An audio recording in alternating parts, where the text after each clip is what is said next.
حضرت خالد کھڑے ہوئے اور اس لشکر کو دیکھا، 3 حصے کیے۔ ایک حصے کو کہا کہ تم اس پہاڑ کے پیچھے چلے جاؤ،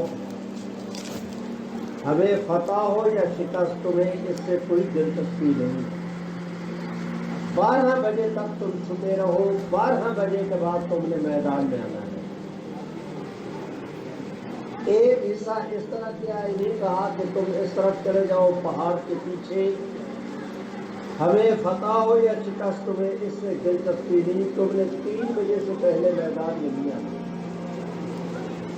یہ جو درمیان میں بچ گئے تھے دیکھنا شروع کیا، کوئی میاں علاقہ نے ادھر آ گئے، او بھائی صدیق والے تم بھی ادھر آ جائے۔ یہ جوان 70 آدمیوں پر انتخاب کیا، ان 70 کو کہا کہ تم تو میرے ساتھ، جدھر میں ادھر تم، جو میں کروں وہی تم کرو، باقی کو کہا اللہ کا نام لو کر کرو، سبحان اللہ تو کہو۔ جنگ شروع ہو گئی، دشمن مست ہاتھی کی طرح آیا، یہ بھی اللہ کا نام لے کر گئے۔ جس وقت شدید گھمسان کا رن پڑا، حضرت خالد نے لشکر سے اپنے گھوڑے کو نکالا، 70 آدمیوں کو ساتھ لیا، چکر کاٹ کے اوپر سے آئے، دشمن کی پچھلی طرف سے آ کر ان کی پشت پر حملہ کر دیا۔ اب آگے بھی لشکر پیچھے بھی لشکر، بنایا نا ان کا سینڈوچ جی ان کے۔ اب وہ سارا لشکر کوئی ادھر کو کوئی ادھر بدحواس ہوا، ادھر جو جنگ ادھر ہو رہی تھی اب ادھر ہوئی، سب کا رخ اس طرف ہوا، گھنٹہ 2 گھنٹے تو اس میں لگ گئے۔ حضرت سید جس وقت وہاں سارا محاذ اس طرف منتقل ہوا، شدید جنگ شروع ہوئی، حضرت خالد نے چپکے سے گھوڑا نکالا، ان 70 آدمیوں کو ساتھ لیا، چکر کاٹ کر آئے دشمن پر، اس طرف سے حملہ کر۔ اب وہ دشمن ادھر لڑ رہا ہے، ادھر حملہ ہوا، یہ ادھر متوجہ ہوئے، صحابہ بھی ادھر متوجہ ہوئے، پھر جنگ شروع ہو گئی۔ دوپہر تک حضرت خالد نے ان کو مصروف رکھا، شکست انہوں نے بھی نہیں مانی، لیکن پاؤں بھی ان کے نہیں ٹکنے دیے حضرت خالد نے۔ 12 بجے تک جب مصروف رکھا، مورخین حضرات کہتے ہیں تھک وہ بھی گئے تھے، تھک یہ بھی گئے تھے۔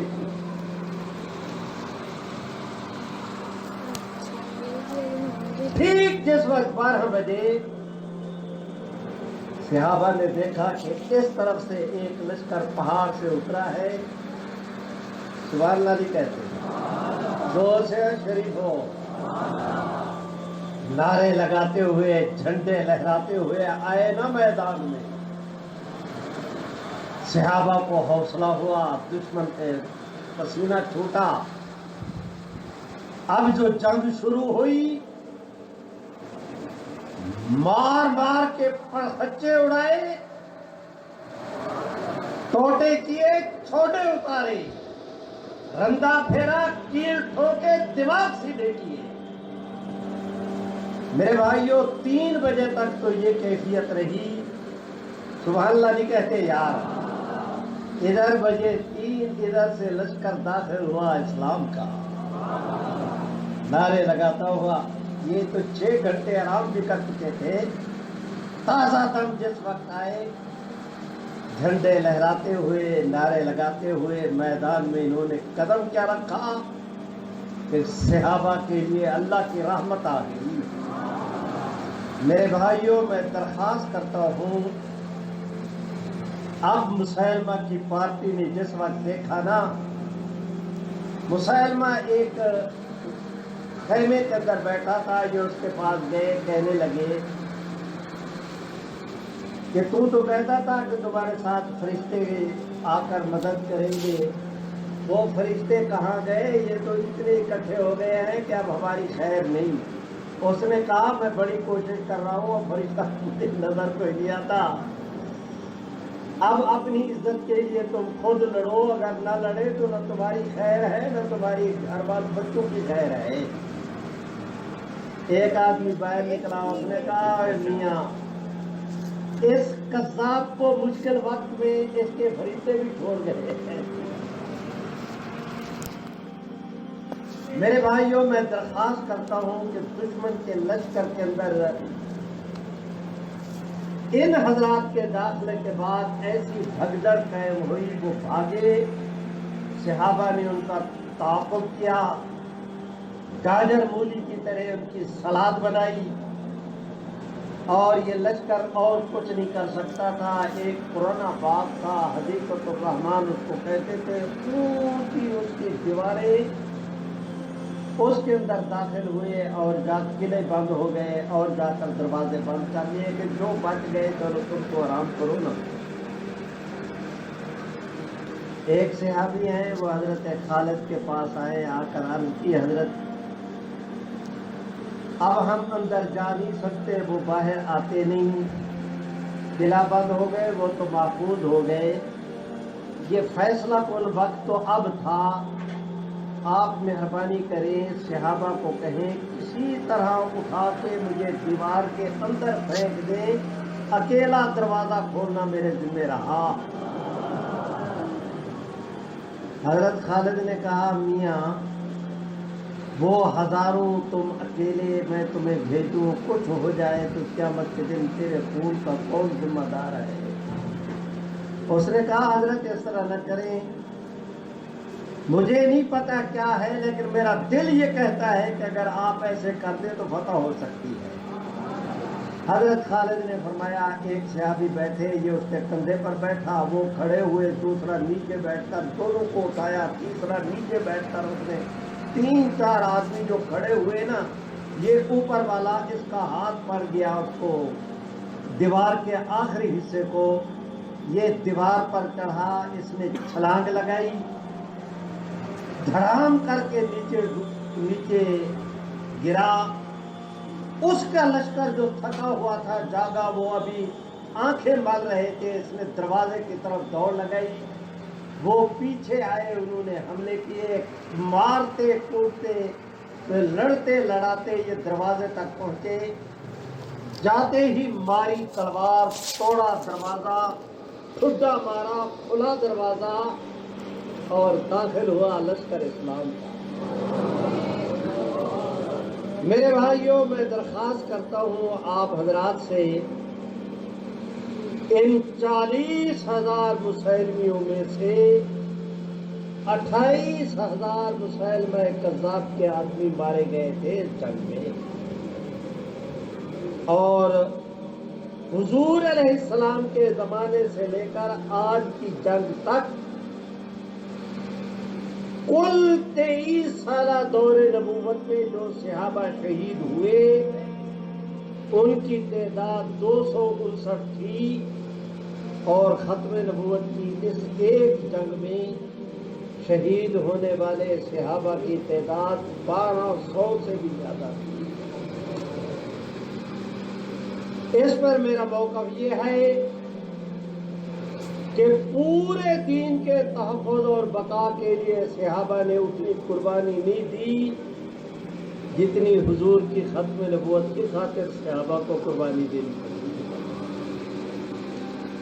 اب آپ حضرات کا ذوق کیا کہتا ہے وہ آپ جانے، آپ کا رب، میں تو تاریخ کی بات کر رہا ہوں۔ 70 بدری صحابہ،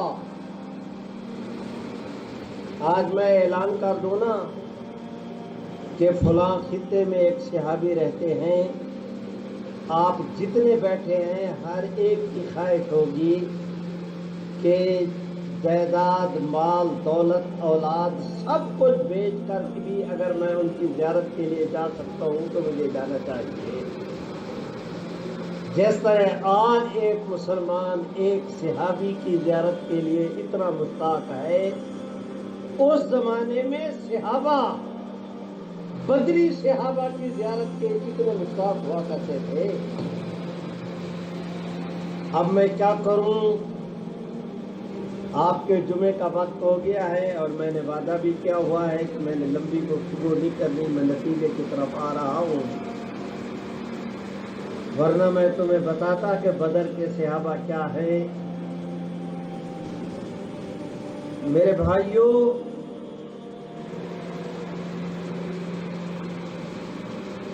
تم یہ جتنے جھنڈ والے ہو نا، تمہاری اب عادت ہو گئی ہے کہ آپ کے جو خطیب ہے نا وہ ایک ٹانگ اٹھا کر کرسی پر رکھ لیتے ہیں اور وہ دھواں دھار گفتگو ہوئی، اس سے کم تم بھی راضی نہیں ہوتے.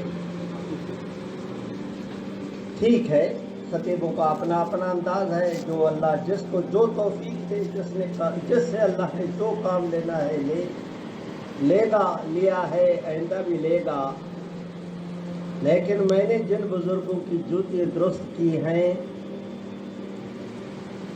میری تربیت یہ ہے کہ 10 باتیں کرنے کی بجائے آدمی ایک بات کرے، لیکن ایسی کرے کہ سننے والا پھر زندگی میں بھلانا بھی چاہے تو بھلا نہ سکے. میرے بھائیوں، میں تفصیلات میں نہیں جاتا. اب آپ سے درخواست کرتا ہوں،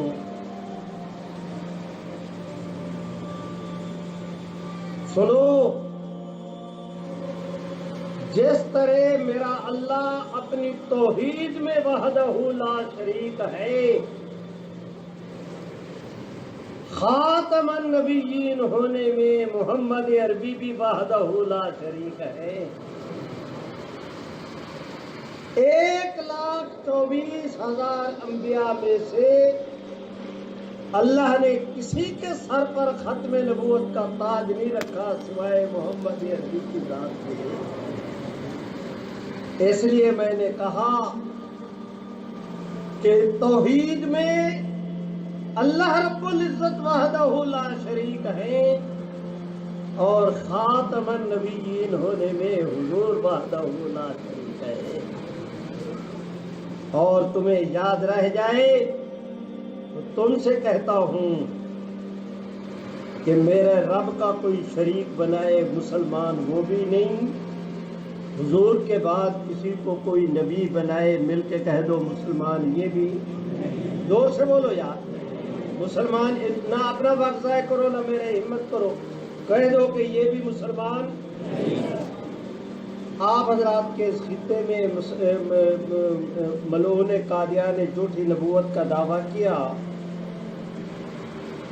اللہ نے کرم کیا، 1953 کی تحریک چلی، 1974 کی تحریک چلی. اس تحریک کے نتیجے میں آپ حضرات کا یہ ضلع جھنگ ہے. اب آپ کے ساتھ کنیوٹ ملتا ہے، کبھی یہ کنیوٹ بھی ضلع جھنگ کا حصہ تھا. جب یہ ضلع جھنگ کا حصہ تھا تو آپ حضرات کے